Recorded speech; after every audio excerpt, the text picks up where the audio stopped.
Hello students. In this video lecture, we are going to discuss another important organ from the human body, or we can say from the human digestive system, and that is the liver. Alright, so as you can see on your screen, the representation of the model of the female skin, alright, showing the entire digestive system. But our focus will be primarily on the location of the liver itself. Alright, so when we talk about the location of the liver, so this you can see, this is the liver. Alright, so if you are going to just analyze its location, then the location of liver is that it is usually situated in the abdominal cavity. So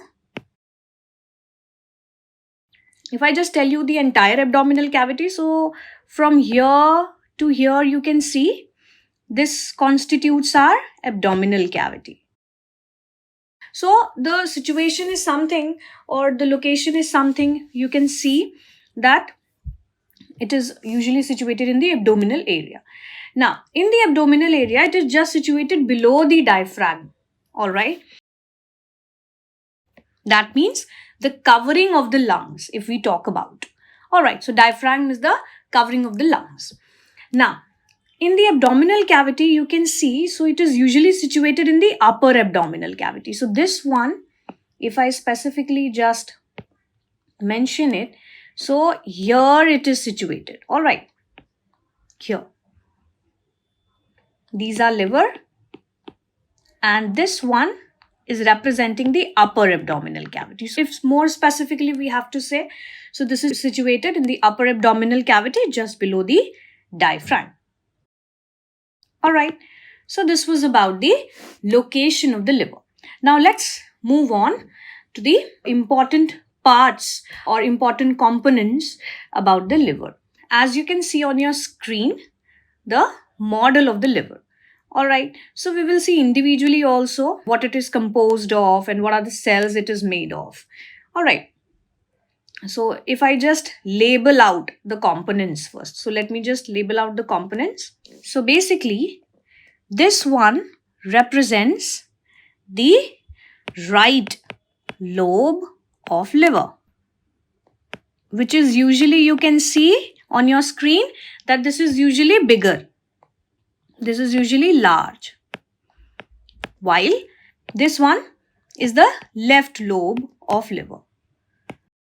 Alright, which is usually smaller. And if I just isolate this part, like for example, if I just isolate this section, so you can see right lobe and the left lobe, which is small. Now, this structure which you can see, which is just situated below to liver, is the gallbladder, which is also important for collecting and accumulating all the secretions that is coming from the liver itself. Alright, this one is the pancreas, and this one is the hepatic vein, and this one is the hepatic artery. So hepatic artery and hepatic vein.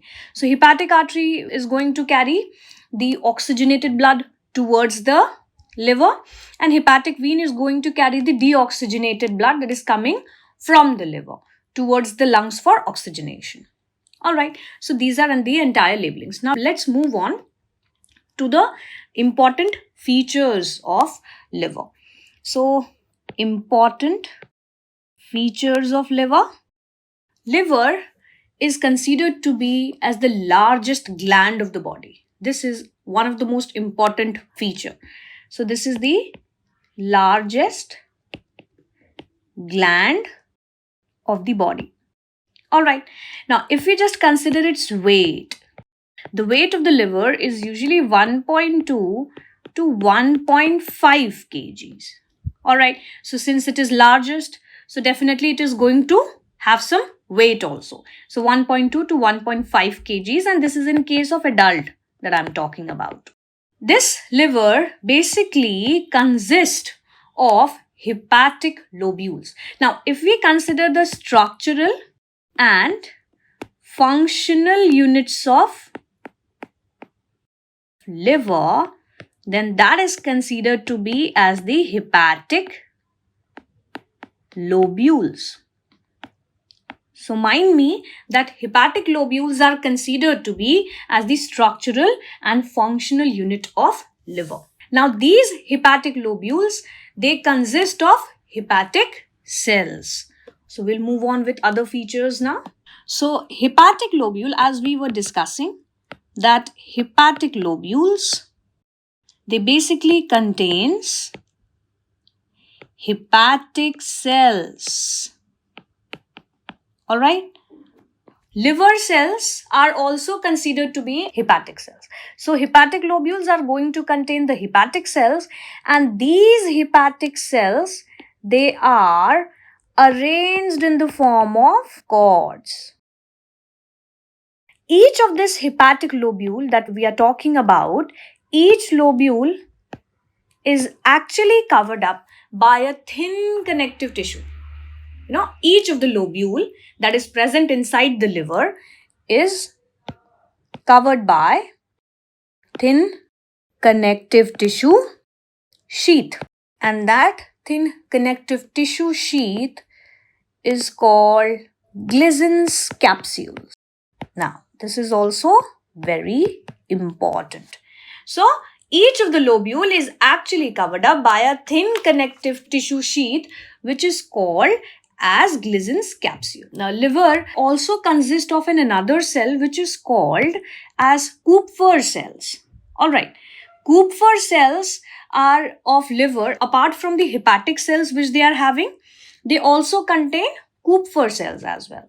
So, apart from hepatic cells, they have Kupffer cells. Now, the function of these Kupffer cells is that they are responsible for phagocytosis. Phagocytosis means that they are going to eat up all the dead cells and all the bacteria by the process of engulfation, you can say. Alright, so these Kupffer cells, they act as phagocytes, which eats up dead cells and any foreign particle or any bacteria by phagocytosis. That means cellular eating process. Alright, now this was about the function of the Kupffer cell. Now what about the function of the hepatic cells? Now hepatic cells are primarily responsible for secreting the bile juice. Kupffer cell performs the functions of phagocytosis, but the hepatic cells, which are the functional units of the hepatic lobules, you can say. So, hepatic cells of liver secretes bile. Alright, and this bile is important in many ways. We will be discussing this part as well. Now, this bile is going to pass through the hepatic duct and is going to get stored and concentrated in a sac which is called as gallbladder. Alright, so this bile passes through the hepatic duct which is coming from the liver. And we will see this also in the model as well. Hepatic duct and is stored and concentrated in a sac called gallbladder. Alright, so this is the main point that links the liver with that of the functions of the gallbladder. Now we will see where it is being localized. So if we just flip this model in the center, so you can see, or if I just slice out this part like this. Alright, like this, yes, this one. So we know that this is the liver. Alright, and this one is the gallbladder. Now, the duct that I was talking about, which is going to help in the passage of the bile from the liver to the gallbladder, is the hepatic duct. So, this one is considered to be as hepatic duct. This one is the hepatic duct. And this is the gallbladder, which is going to store the bile. This stores bile, which is coming from the liver. So, this is about the main important functions and parts of the liver. Now we will talk in detail that what is the function of bile. All right, what are the compositions of bile and why it is actually important. So basically, if we talk about bile, so bile is, once it is stored in the gallbladder, but the ultimate release of bile is into the first component of the small intestine, and that is duodenum. All right. So bile is released into duodenum. So this is released into duodenum, and this bile contains pigments which are called as bile pigments. Now, bile pigments are bilirubin and biliverdin. So, these are the bile pigments. Apart from the bile pigments, they also consist of bile salts. All right. They consist of cholesterol also.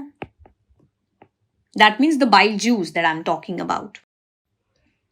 And phospholipids. But it will contain no enzyme. It is not going to contain any enzyme. This is the key point. It is going to contain all the secretions, but there will be no enzymes that are present in the bile. All right. Now, if we talk about the functions of bile juice, then why they are actually important. So, functions of bile juice, if we talk about, then bile is very much important for emulsification of fat. All right, emulsification of fat means, since we know that fats are one of the complex substances that are present in our body that can be obtained through diet. All right, and they are the most complex part to be degraded. So their breakdown of fats into smaller particles or into smaller micelles is called as emulsification, which is only and only carried out through bile juice. So the very first important function is that it helps in emulsification of fats. So what does this mean? So this basically means that breakdown of fats into small micelles. All right. And apart from that, they are also responsible for activating the lipases. All right. So they activate lipases as well. This is an enzyme which will actually act on the lipid molecules, or you can say on the fatty acids, and will also convert them into simpler compounds or components. All right. So this was all about the liver and its component, its structure, and the secretions of the liver, which is bile, along with its storage component as well. So along with the liver, we have also seen about the functions of the gallbladder as well. This is the best part. All right. So this is all about the liver, along with some of the peculiar functions of the gallbladder as well. Thank you.